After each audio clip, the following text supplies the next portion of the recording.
We knew this was a really good basketball team, Eastern Washington. They didn't prove any different than what we thought they were. They execute. They're a confident bunch. They're very poised, and they have a great belief that they can go out and win ball games regardless of who they're playing and where. And that's special whenever you're able to have those traits with a team. But our guys, again, proud of them again. Through adversity, I thought we did a really good job. We pulled together and really gathered ourselves and had a great focus down the stretch in that game. We just kind of whittled away at their lead, and through defense, and some guys hit some big shots. Robert Upshaw did a great job protecting the rim and then using his size to create problems on the offensive end. But that's a character win again. UTEP, Long Beach State, this one, these are wins that when we play in our conference, we'll be able to, again, draw from and gain confidence from this. Did you see something that made you think you could get to the free throw line as much as you did in the second half, and was that a concerted effort? They picked up 3 fouls very early. Very early they picked up 3. And then, when Robert was in there, you could just see they were not flagrantly fouling. You're going to have to make it from the free throw line. Well, you foul him, okay, maybe he misses the free throws, but that's another one toward the bonus. And you foul him again, he missed them, but now you're closer to the bonus. And then we looked up, all of a sudden, I think it was double-digit time left, and we're about to be in the bonus. And we just told our team, don't take very many outside shots. If you're going to take an outside shot, it's off the penetration, and we shoot a rhythm 3. If not, get to the basket, go inside, and I thought our guys did a marvelous job of that, and we were able to continue to get to the foul line. And then Rob shot enough of them to where he found his rhythm. The 2 and 3 possessions in the second half when you switched to the zone, I think you guys forced 2 turnovers, and it was right in the middle of that spurt. You did that because?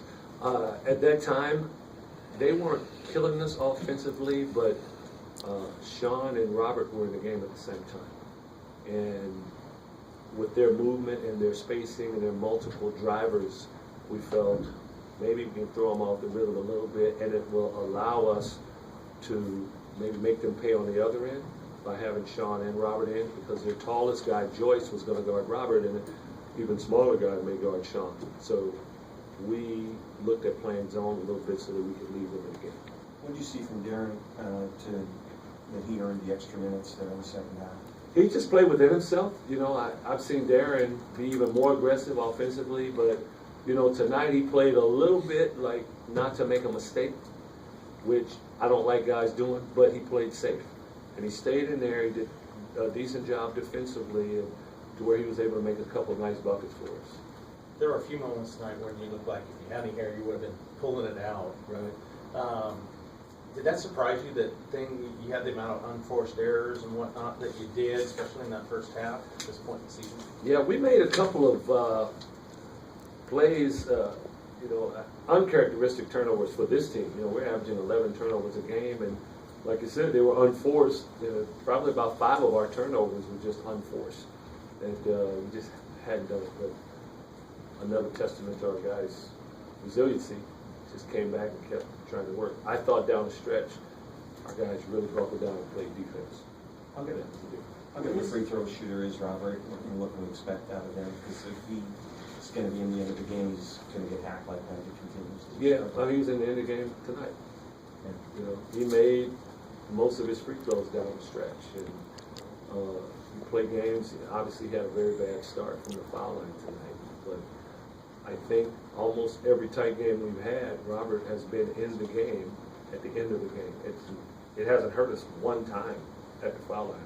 I even remember against UTEP, they were going to do the hack-a-shack thing, and they were so busy trying to foul Robert, Nigel just kept driving to the basket because they're trying to foul him. So we're okay with that.